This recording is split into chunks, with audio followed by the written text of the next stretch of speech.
Yung babae kong asawa, maganda, puti. Umihi. Binuklat nga yung sikan, umihi. Sabi nuro. Kuya Paras, nakakapagod din maghawa ng talong. Hindi naman pwedeng hindi ahawanan. Ganyan talaga, para ikay kumita ng pira, kailangan ay maghihirap ka. Eh, bigyan mo naman ako dyan ng maganda-ganda mong karanasan. Ay, ikaranasan ko talaga ito. Wow! Ako'y nasa Maynila pa. Ay, ano din nga naman. Ako'y nasa Maynila pa ay hardinero ako doon sa Alabang. Alabang Hills Village. 1981. 17 anyos ako noon. Yung aking boss ay mayroong alagang luro. Yun ay ano lang, napakawala lang sa loob ng compound. Mabait, nagsasalita pati. Yun ako nagkaroon ng karanasan na nakikita ko talaga nagsasalita yung luro. Yung palit talaga nagsasalita. Doon tuwanan ako.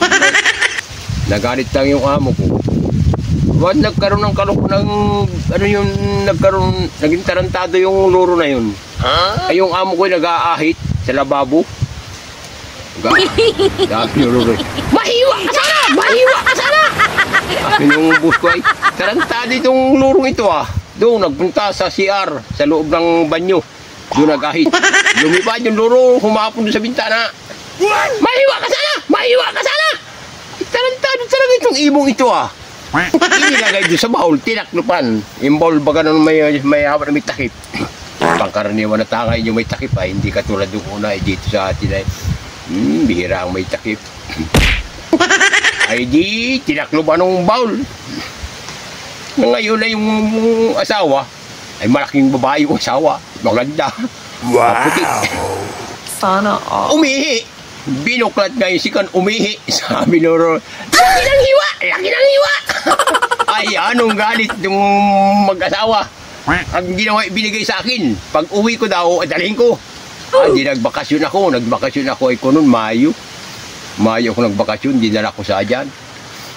Yan, tuntua si Itay, nagsasalita ay. Ay, walang asawa ay. Yung loro. Ay, manyakis. Pati yung mga sisiw, yung mga maliliit na manok, binabarakuhan. Ay, nagkakamamatay yung iba ay gawa namin tukano na ikawitay. Namamatay yung ibang kwan, binabarakuhan. Nagalit si Itay ay. Tinanggalan ng balahibo ang ulo. Di kalbong-kalbo. Yung loro. Kalbong-kalbo, walang hiya ka. Hindi mo kalahi, binabarakuhan mo. Ay, parang hindi na tumubo yung balahibo. Naku na, kalbo talaga. Ako tuwan-tuwa nga ay kakawa din naman.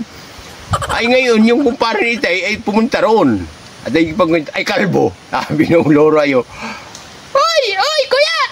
Tumira ka din sa manok!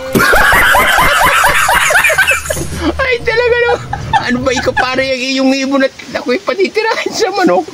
Ayan na talaga yung loro. Ay kalukuhan. Loko talaga yung loro na yan. Ay nako.